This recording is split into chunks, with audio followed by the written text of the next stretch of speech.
کہ یہ کیسی ظالم حکومت ہے جو ہندوستان کو لمحے لمحے قسطوں میں توڑ رہی ہے۔ ہم نے جناح کو اسی لیے ٹھکرایا تھا کہ ہم مسلم ملک میں نہیں رہنا چاہتے تھے، ہم نے لیاقت علی خان کو اسی لیے ٹھکرایا تھا، ہم نے نہرو، گاندھی اور آزاد کو اپنایا تھا اس سموِدھان کے لیے۔ ہم جڑے ہیں اس سموِدھان سے، اور اگر اس سموِدھان کو توڑ دیں گے تو ہمارا کوئی رشتہ اس ملک سے نہیں رہے گا۔ یہ لکھنے والے لکھ لیں اور جس کو کہنا ہے وہ سمجھ لیں، ہم اپنے سب سے آگے آپ کے ساتھ گھوم دیں گے۔ خوش نصیبی یہ ہے ہم لوگوں کی کہ اس ملک میں غیر مسلم کی بڑی تعداد آپ کے ساتھ کھڑی ہے۔ ایسا نہ ہو کہ آپ اس کو ہندو مسلمان کر کے ان کو الگ کر دیجئے۔ یہ سانجھی وراثت کا ملک ہے، اور مودی یہ کہتا ہے کہ ہم غریبوں کی بھلا کر رہے ہیں۔ تم اوقاف کی زمینوں کو چھین کر کس کا بھلا کرنے جا رہے ہو؟ مودی یہ کہتا ہے کہ ہم عورتوں کے لیے بہت فائدہ کرنے والے ہیں۔ عورتوں کے تو حقوق ہی چھین لیے اس نے یہ کہہ دیا کہ 5 سال آپ کو پریکٹسنگ مسلمان ہونا ہے۔ تو یہ خواتین جو اپنے گھروں میں عبادت کرتی ہیں، کیا ان کے برقعے اتار کے دیکھو گے؟ گھروں میں گھس کے دیکھو گے کہ یہ دین کے کام کر رہی ہیں؟ ان کے حقوق چھین کر بے شرمی کی طرح بیان بازی ہو رہی ہے۔ بہت سے ہمارے ہندو بھائی ایسے ہیں جو ہمارے ساتھ ہیں لیکن اوقاف کو سمجھ ہی نہیں پا رہے ہیں، ان کو یہ اندازہ ہی نہیں ہو رہا ہے۔ وہ سمجھتے ہیں کوئی ایک ٹرسٹ ہے، کوئی ایسی سنستھا ہے، انہیں یہ معلوم نہیں ہے کہ اوقاف کی زمین اللہ کی زمین ہے، اس میں خرد برد کرو گے تو ہم معاف نہیں کریں گے، تم کو یاد رکھنا۔ تو میرا ایسا معمولی انسان بھی اپنی آخری سانسیں جیل میں اتارنے کے لیے تیار ہے۔ آپ تیار ہیں؟ بتا دیں ہندوستان کے لوگوں کو کہ کھوئی ہوئی قوم کو چھیڑو مت کرو، ہم کو اتنا پریشان مت کرو۔ ایک سوئے ہوئے شیر کو جگایا ہے تم نے، ایک قوم جو سوئی ہوئی تھی اس کو جگا دیا ہے۔ شکریہ مودی صاحب۔ یہ کم اختلاف ہوتے ہیں جو یہ آپ کے سامنے حضرات بیٹھے ہیں، آپ دیکھیے ان حضرات کو، مختلف جماعتوں کو ریپرزینٹ کرتے ہیں، مختلف پارٹیوں کو ریپرزینٹ کرتے ہیں۔ ہندوستان میں جتنے حملے ہوئے سب ہم نے برداشت کر لیے۔ یہاں 10-11 سال سے ایک تماشا تھا، کبھی ادھر دھواں اٹھا، کبھی ادھر دھواں اٹھا، کبھی ایک بچہ لنچ ہوا، کبھی کسی کا گھر جلا، کہیں بلڈوزر چلا، ہم چپ رہے اور خاموش رہے۔ لیکن یہ دین کا مسئلہ آ گیا، ہمارے مساجدوں کا مسئلہ آ گیا، ہمارے قبرستانوں کا مسئلہ آ گیا۔ شکر ہے اور احسان ہے پرسنل لا بورڈ کا، اس نے آواز لگائی اور بروقت آواز لگائی۔ ہندوستان کی سوئی ہوئی قوم، اس کو احساس ہوا اگر ہمارا دین نہیں تو ہماری دنیا میں وجود کا کوئی معنی بھی نہیں ہے۔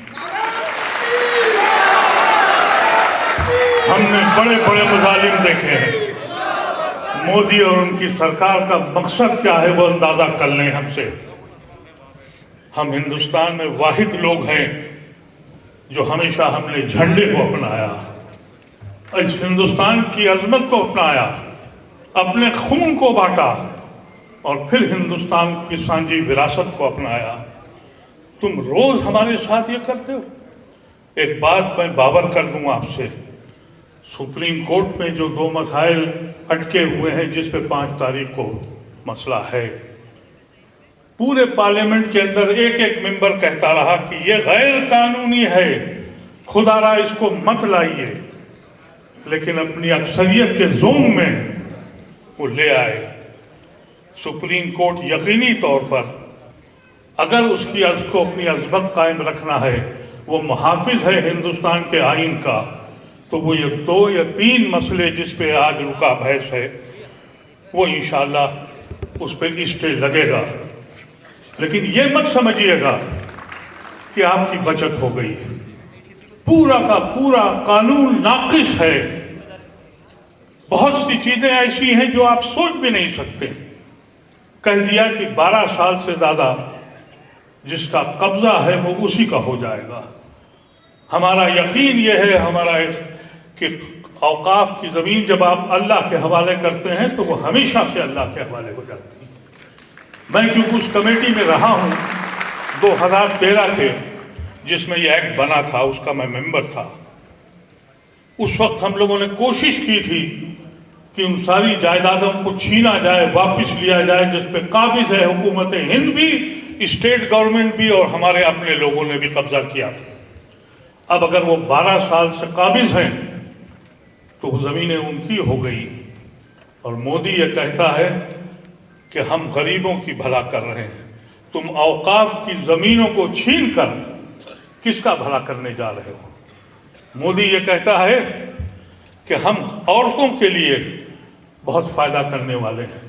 عورتوں کے تو حقوق ہی چھین لیے اس نے یہ کہہ دیا کہ 5 سال آپ کو پریکٹسنگ مسلمان ہونا ہے۔ تو یہ خواتین جو اپنے گھروں میں عبادت کرتی ہیں، کیا ان کے برقعے اتار کے دیکھو گے؟ گھروں میں گھس کے دیکھو گے کہ یہ دین کے کام کر رہی ہیں؟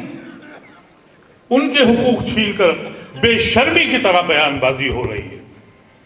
ہم سمجھتے ہیں بہت بڑے لوگ شخصیت آپ کے بیچ میں ہیں، لیکن ایک بات یاد رکھیے گا، یہ پرسنل لا بورڈ نے جو آواز دی ہے اس کے معنی سمجھیے۔ یہ مت سمجھیے کہ ایک میٹنگ آپ نے کر لی اور آپ خاموش ہو گئے۔ بہت سے ہمارے ہندو بھائی ایسے ہیں جو ہمارے ساتھ ہیں لیکن اوقاف کو سمجھ ہی نہیں پا رہے ہیں۔ ان کو یہ اندازہ ہی نہیں ہو رہا ہے، وہ سمجھتے ہیں کوئی ایک ٹرسٹ ہے، کوئی ایسی سنستھا ہے۔ انہیں یہ معلوم نہیں ہے کہ اوقاف کی زمین اللہ کی زمین ہے، اس میں خرد برد کرو گے تو ہم معاف نہیں کریں گے، تم کو یاد رکھنا، اور اللہ بھی تم کو معاف نہیں کرے گا۔ اس کا احساس تم لوگوں کو ہونا چاہیے۔ چھوٹی چھوٹی میٹنگیں کرو اپنے محلوں میں، اپنے قصبوں میں، اپنے گھروں پر، اور بلاؤ، ان کو بتاؤ کہ یہ ہمارے قتل کی سازش ہے، ہم اس ملک میں کس طرح رہیں گے، اس کا فیصلہ تمہیں کرنا ہے۔ تمہارے آنے والی نسلیں اس ملک میں کیسے رہیں گی؟ جتنے حملے ہوئے ہیں ہم نے برداشت کیا ہے، لیکن اس سے بڑا حملہ میں نے اپنی زندگی میں تو نہیں دیکھا۔ اور آج میں یہ کہنا چاہتا ہوں کہ آپ تیار رہیں، چھوٹی میٹنگیں کریں، غیر مسلموں کے ساتھ ملیں، اور اپنی میٹنگوں کی اطلاع پرسنل لا بورڈ کو ضرور دیں کہ ہم نے یہاں میٹنگ کری ہے، ہم نے یہاں میٹنگ کری ہے۔ اور یہ افواہ مت پھیلائیے کہ ہم میں آپس میں انتشار ہے۔ ہم یقینی طور پر پرسنل لا بورڈ کے حکم پہ چلیں گے۔ یہ ہمارا سب سے بڑا ادارہ ہے، اور اس ادارے نے کھل کے سامنے کام کیا ہے۔ ہم کسی جماعت کے ہوں، کسی پارٹی کے بھی ہوں، لیکن ہماری یہ ذمہ داری بننی چاہیے کہ ہم اپنے علاقے میں جا کے بتائیں کہ یہ غیر قانونی چیز ہے۔ خوش نصیبی یہ ہے ہم لوگوں کی کہ اس ملک میں غیر مسلم کی بڑی تعداد آپ کے ساتھ کھڑی ہے۔ ایسا نہ ہو کہ آپ اس کو ہندو مسلمان کر کے ان کو الگ کر دیجئے۔ یہ سانجھی وراثت کا ملک ہے، یہ گاندھی اور نہرو کا ملک ہے، اور اس لیے آج وہ آپ کے ساتھ کھڑے ہیں۔ لیکن اگر آپ نے ان کو رجوع نہیں کیا اور ان سے بات چیت نہیں کری تو یہ ہندو مسلمان ہو جائے گا جو مودی چاہتا ہے۔ اس کو آپ کو بہت احتیاط کے ساتھ کام کرنا ہے۔ یہ بتانا ہے آپ کو کہ یہ آئین کا مسئلہ ہے، اور ہمارا تعلق اس ملک کے آئین سے ہے۔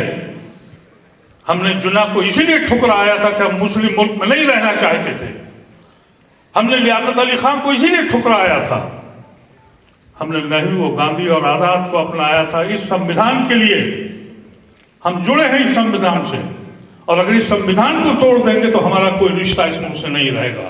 یہ لکھنے والے لکھ لیں، اور جس کو کہنا ہے وہ سمجھ لیں۔ ہم اپنے سب سے آگے آپ کے ساتھ گھوم دیں گے، لیکن ہندو بھائیوں کو ضرور بتائیے یہ سیاسی ایک بل ہے، قطعاً سیاسی بل ہے۔ حکومت جو بھی فیصلے کرے گی، آپ یہ مت سمجھیے کہ ایکٹ کے بعد سارے مسائل حل ہو جائیں گے۔ نہیں میرے عزیزوں، نہیں ہوں گے۔ یہ لڑائی بہت زور لڑنی پڑے گی، بہت لمبی لڑائی ہے۔ جب تک کہ ایسے لوگوں کو آپ حکومت سے باہر نہیں پھینکیں گے، آپ محفوظ نہیں ہیں۔ تیاری کریے کہ ہندوستان کے سارے جیل چھوٹے پڑ جائیں، وہاں جگہ نہ رہے